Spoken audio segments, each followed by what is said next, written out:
இருக்கும் இனிய மாலை வணக்கம். இந்த விழாவில் கலந்துக்கிட்டு நட்புக்காக சிறப்பு செய்கின்ற மரியாதைக்குரிய நட்புக்கு எப்பொழுதும் மரியாதை கொடுக்கின்ற அன்புக்குரிய திரு கதிரேசன் சார் அவர்களே, சரண் சார், படத்தோட டைரக்டர் முருகன் மகாலட்சுமி, ரொம்ப வித்தியாசமாக இருக்குது தம்பி. நான் பெண் இயக்குனர் நினைச்சேன், முருகன் மகாலட்சுமின்னு. மகாலட்சுமி எனது மனைவியோட பேர். அவங்க அங்கே தான் இருக்காங்க. அவங்களுக்கு பெருமைப்படுத்தணும்னு இந்த பேர். வாழ்த்துக்கள் வாழ்த்துக்கள் வாழ்த்துக்கள். இந்த எண்ணம் ஒன்று போதும், உங்களை வாழ வச்சிடும். படத்தோட இயக்குனர், கேமராமேன் ரொம்ப நல்லா பண்ணியிருக்காரு, எல்லா போர்ஷனும் நல்லா இருக்குது. படத்தோட எடிட்டர், மியூசிக் டைரக்டர் சார், அதில் அந்த எங்கடா இருக்கவும் அந்த பாட்டு ரொம்ப பெரிய ஹிட் ஆகும்னு நினைக்கிறேன். அதில் ஏதோ கொஞ்சம் அந்த புள்ளி மாதிரி வச்சு நல்லா இருக்குது. அந்த டியூன் ரொம்ப கேட்சிங்காக இருக்கும், மைண்டில் இருக்குது. வாழ்த்துக்கள். தயாரிப்பாளர்களுக்கு என்னுடைய மனமார்ந்த வாழ்த்துக்கள். இந்த நேரத்தில் இந்த மாதிரி சினிமா ரொம்ப கதிரே சார் சொன்ன மாதிரி ரொம்ப பெரிய படங்கள்லாம் பல்ட்டி அடிச்சுட்டு இருக்க நேரத்தில் சின்ன படங்கள் தான் எல்லாத்துக்கும் வேலைவாய்ப்பு கொடுக்குது. அது மாதிரி ஒரு சின்ன படம் ஒரு பெரிய வெற்றியை கொடுக்குன்ற நம்பிக்கையில் திரைப்படத்திற்கு துறைக்கு வந்திருக்கிறவங்களை வாழ்த்துவது எங்களுடைய அடிப்படை கடமை. படம் முன்னாடி வேற உட்காந்து பார்த்தா பூரா குண்டாவே தீட்டுறாங்க. என்னடா அம்பது பேரும் இப்போ ரொம்ப முன்னாடி உட்காந்து பார்த்தோன்னா எல்லா பேரும் குண்டா தீட்டுறாங்க. நேராக பார்த்தா பூரா பேரும் ஒல்லியாக இருக்காங்க. பிரச்சனை என் கண்ணில் தான், அவங்ககிட்ட இல்லைன்றது நேராக பார்த்தோன்னு புரிஞ்சுக்கிட்டேன். Heroine Simran Ratwani, all the very பெஸ்ட்மா, ஆல் த வெரி பெஸ்ட். ஏற்கனவே சிம்ரன் வந்தாங்க, பத்வானி கூட வந்திருக்காங்க, ஆல் த வெரி பெஸ்ட். கதாநாயகனுடைய அப்பா ஒரு சின்ன ஃப்ளாஷ்பேக்கு, பாலகோபி. நான் பாரதி ராஜா சார்கிட்ட எனக்கு என்ன வேலைன்னே தெரியாமல் அசிஸ்டன்ட் கேமராமேனுங்கிற பேரில் ப்ரொடக்ஷன் மேனேஜரோட பார்ப்பேன். ப்ரொடக்ஷன் மேனேஜரோட பார்க்குறோன்னா ராஜேந்திர சார் கார்டு கேட்டுறாங்க. அப்போ என்கிட்ட இல்லை. அது நான் சொன்னது 30 வருஷத்துக்கு முன்னாடி. ராமவாஸ் இன்னைக்கு இருக்கிற ஃபைனான்சியர் ராமவாஸ் அவர்கள், பாலகோபியோட 3 பேரும் அப்பப்போ எல்லா வேலையும் ஒன்றா சேர்ந்து செஞ்சுக்கிட்டு ஒரு 25-24 வயசில் இந்த சென்னையில் எதிர்காலம் என்னன்னு தெரியாது. ஆனால் வேலை பயங்கரமாக இருக்கும். அந்தந்த ஆஃபீஸ் வேலையை ஒவ்வொருத்தரும் ஷேர் பண்ணிக்கிறது. அப்போ மொபைல் ஃபோன்லாம் கிடையாது. ஒரு ப்ரோக்ராம் சொல்லி ஒரு இடத்துக்கு போகணுன்னு அங்கே ஒரு சேஞ்ச் நடந்துச்சுன்னா தொலைதூர உணர்வில் இப்படி சொல்லியிருக்காங்க, அதை இப்படி நம்ம புரிஞ்சுக்கிட்டு செய்யலான்னு சொல்லி எங்கேயாவது போய் ஒரு 50 பைசா காயின் போன் போட்டு கேட்டு வேலை செய்கிற காலங்களில் பஞ்சு சார் ஆஃபீஸில் பிஏ ஆர்ட்ஸ் பஞ்சு அருணாச்சலம் அப்படிங்கிற ஒரு நபரை பற்றி அவர் சுயசரிதை எழுதி கொஞ்ச நாள்லேயே ஆனந்த விடனில் வரும்போது அவர் இறந்துட்டாங்க. தமிழ் சினிமாவில் இப்போ இப்படி கதிரேசன் சார் ஏதாவது பிரச்சனைன்னு போனீங்கன்னா அந்த பிரச்சனையை முடியாதுன்னு சொல்லாமல் அதை கையாளுவார். எந்த பிரச்சனையாக இருந்தாலும் போய் கையாளுவாங்க. பல படங்கள் அது எனக்கு நேரடியாக தெரியும். பஞ்சு அருணாச்சலம் சார் டிரைவ்-இன் உட்லண்ட்ஸில் உட்லண்ட்ஸ் நியூ உட்லண்ட்ஸில் பெர்மனெண்ட்டாக கிருஷ்ணா கட்டேஷன் ஒட்டுமொத்த தமிழ் சினிமாவோட டிஸ்ட்ரிபியூட்டர்ஸ், தியேட்டர்காரங்க, ப்ரொடியூசர்ஸ், ஃபினான்சியர்ஸ் அங்கே தான் மீட்டிங்கே நடக்கும். அதுக்கப்புறம் நம்பர் 32 பாகிரதி மால் ஸ்ட்ரீட் நினைக்கிறேன், காமராஜர் இல்லத்துக்கு பக்கத்தில் ஒரு பஞ்சு சார்கிட்ட ஒரு 4 கம்பெனி இருக்கும். அவங்க தம்பி லட்சுமணன், சுப்புன்னு சொல்லி ஒரு ஃபோனு ஒரு ஓரமாக போன உடனே கார் பார்க்கு திரும்பினா ஒரு சேர் டேபிள் போட்டு ஒரு பையன் சிரிச்ச பையன் ஒருத்தர் உட்காந்துட்டே இருப்பார். வர்றவங்க பூரா வேலை சொல்லுவாங்க கோபிக்கு. பஞ்சனை பார்க்க வர்றவங்க வேலை சொல்லுவாங்க, பஞ்சு சார் வேலை இருக்கும், அண்ணன் வேலை, தம்பி வேலைன்னு எல்லா வேலையும் முகம் சுளிக்காமல் அது பண்ணிடுறேன். இன்னைக்கு வரைக்கும் தன்னோட அந்த உழைப்பினால மாத்திரமே சினிமாவில் தாக்கு பிடிச்சிட்டு இருக்கிற ஒரு யாரானா பாலகோபி தான். மற்ற நடிகர்களுக்கெல்லாம் மார்க்கெட் இருக்கும், டைரக்டர்களுக்கு மார்க்கெட் இருக்கும். மேனேஜர் வேலைன்றது அவ்வளோ சாதாரணமான வேலை இல்லை. ஒட்டுமொத்த பொறுப்பும் ஒரு படத்தில் பணம் இருக்கோ இல்லையோ ஒரு வேலையை ஒழுங்காக திறம்பட செய்கிறதுக்கு ஒரு தயாரிப்பினர் இல்லைன்னா வேலைக்காகாது. அவ்வளோ பேரும் ஒரு பெரிய தன்னுணைப்போட ரொம்ப பாசிட்டிவாக வேலை செய்யக்கூடிய ஒரு நண்பன் தான் பாலகோபி. அதுக்கப்புறம் ஒரு சத்தியவாக்குன்னு ஒரு படம் எடுத்தார் ராமவாஸ். அவனு சேர்ந்து சரியாக வரலை, இம்மிடியேட்டாக சேஞ்ச் பண்ணிக்கிட்டு அவருடைய வாழ்க்கை பாதையை நடத்தினார். ஸோ எப்போவுமே ஒரு பாசிட்டிவாக இருக்கக்கூடிய ஒரு ராதவ கிருஷ்ணா. என்ன கல்யாணத்துக்கு காதல் பாட்டு பாடும்போது ரொம்ப வெக்கப்படுறேன். காதல் பாட்டு பாடும்போது வெக்கப்படக்கூடாது. நீ நல்ல பையன் தான், நல்லா வளர்த்துருக்காரு, அதுக்காக டூயட் பாடும்போது ரொம்ப யோசிக்கிற. அதெல்லாம் வாய்ப்பு நிறைய பேர் கிடைக்காதுப்பா, அதெல்லாம் அலைஞ்சிட்டு தரேன். நீ இப்படி இருக்க என்ன? உங்க அப்பா பற்றி உனக்கு அப்பாவா தெரியும். ஒரு சின்ன கேரக்டர் உதாரணம், சூப்பர் அவுட் ராஜேந்திரன் குருங்கிறாரு. எலெக்ஷன்ல 2 பேரும் எதிர்த்து நிக்கிறாங்க, ஒருத்தர் வைக்கிறாரு, தூக்குறாரு. ஒட்டுமொத்தமா நீங்க நிக்கிறாருன்னா உங்க அப்பாவோட கேரக்டர் என்னன்னு நீ சிம்பிளா புரிஞ்சுக்க. உங்க அப்பா உனக்கு அப்பா, ஆனா அவன் என்ன பாலகோபிங்கிறவன் யாருங்கிறத நீ புரிஞ்சுக்கிறணும். நல்ல பாசிட்டிவா இருக்க, ரொம்ப இயல்பா இருக்க. உனக்கு உங்க அப்பாவுடைய வியர்வை துளிகள் உனக்கு வெகுமதியாக இந்த திரைப்படம் கொடுக்க வேண்டும் என்று மனமாற வாழ்த்துகிறேன். வாய்ப்புக்கு நன்றி, வணக்கம். அனைவருக்கும் வணக்கம்.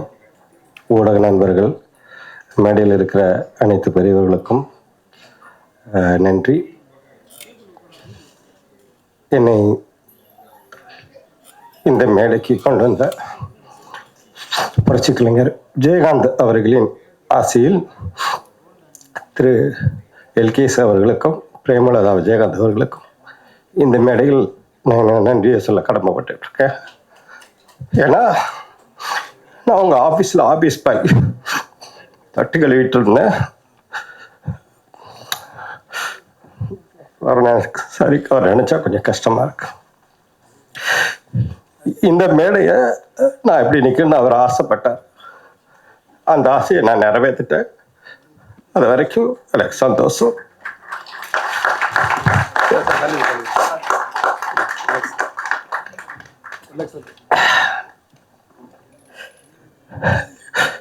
எனக்கு என்ன சொல்றது தெரியல.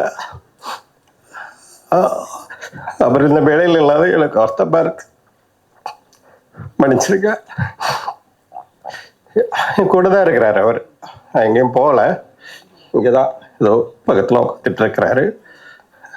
அவருக்கு நன்றி.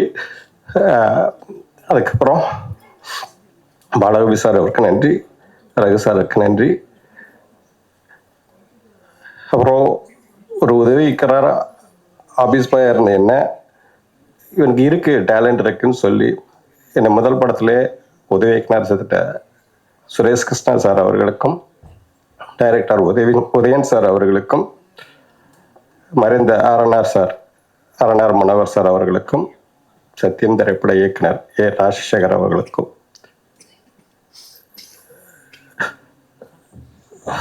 என்னோட டேலண்ட்டை கொண்டு போன மறைந்த மேனேஜர்.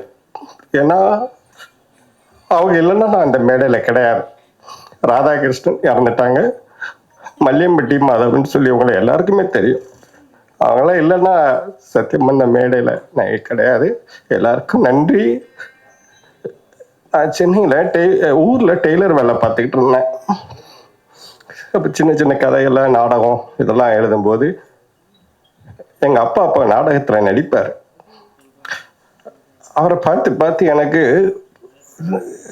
நடிக்கணும் அப்படின்னு ஒரு ஆசை இருக்கும்.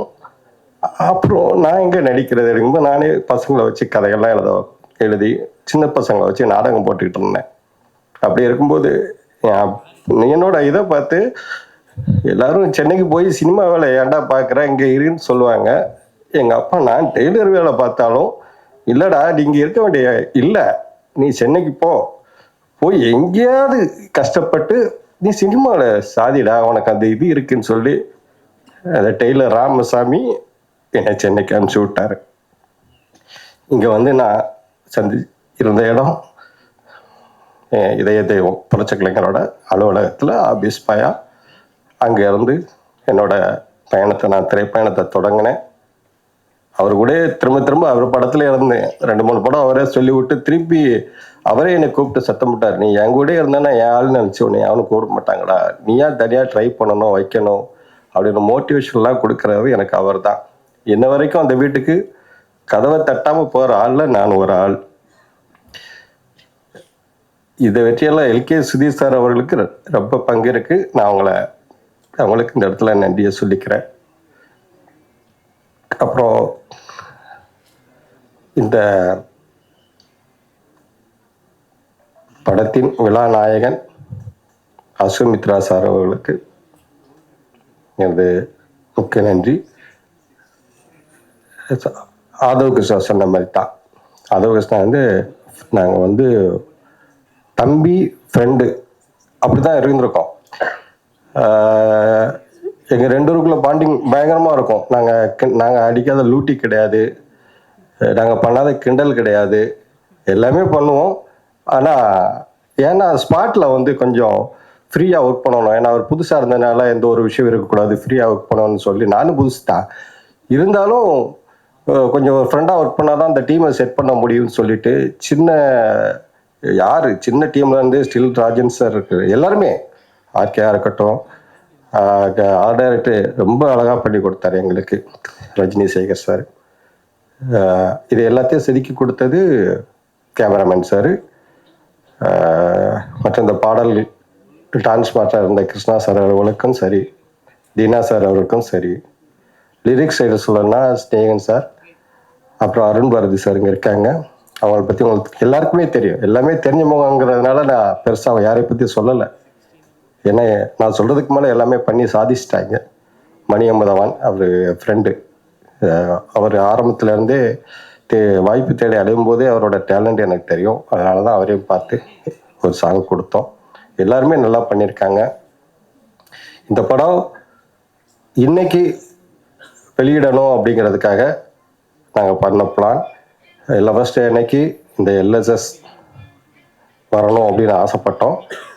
கொஞ்சம் லேட் ஆயிடுச்சு. இந்த டைம் கூடிய சீக்கிரத்தில் உங்களுக்கு சொல்கிறோம்.